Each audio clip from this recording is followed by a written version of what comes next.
नमस्कार दर्शक बंधु आज आपण माने सुनयना ओडिया धारावाहिक करे जबरदस्त एपिसोड देखा पाइबे। दर्शक बंधु आज बुलबुल देवी गोटे पर गोटे षड़यंत्र सुनयना को मरण जनता भीतर को ठेली दउची। आउ सुनयना आज पुणी थरे आउ थरे गोटे बड़ विपद को सामना करिवे। तांको परीक्षा दवाकू पड़िबो से आदिवासी मान लोकों पाखरे।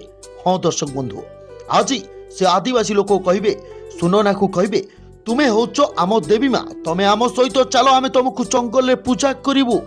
किंतु सुनयना सेमानक कथा को मना करिवे आउ कहिबे देख मो पाखरे कोनोसी शक्ति नहीं कि मु तम देवी माँ नुहे। दर्शक बंधु या पर आदिवासी माने सुनयना कथा को भाबिबे आउ से कथा भाबी चिंता रे पड़िबे आउ से माने सुनयना ठारू परीक्षा नवा पई चेष्टा करिवे आउ भाबिबे। आउ दर्शक बंधु ठीक से समय सुनयना मने मने कहिबे जदि मु एमानक कथारे राजी हो जाए ताले मु तो मो विवेक बाबू पाखे पहुंची पारिबी। दर्शक बंधु एमिति कही सुनयना आदिवासी मानकु जेतेबेले आउ थरे कहिबे मु तम देवी माँ आउ मु तम सहित जीवाकू चाहूची।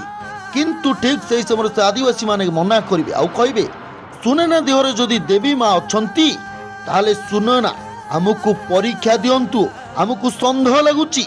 सुनयना को आमे देवी माँ सेतेबेले भाबिबु जेतेबेले सुनयना आम आगे किसी चमत्कार करिकी देखेबे।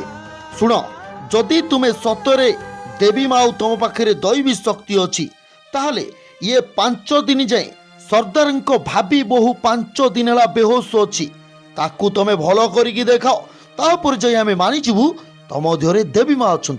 तेज दर्शक बंधु विवेक बाबू सुनयना कौन से सरदार बहु को बंचाई पार। दर्शक बंधु सुनयना ओडिया धारावाहिक आपको केमी लगे कमेंट बॉक्स में कमेंट कर जणातु। और प्रत्येक दिन जदि सुनयना ओडिया धारावाहिक अपडेट जानवा चाहूले ताले चैनल को दबाई कि लाइक करूँ, चैनल को सब्सक्राइब करी कमेंट बॉक्स में मतामत निश्चय जणातु।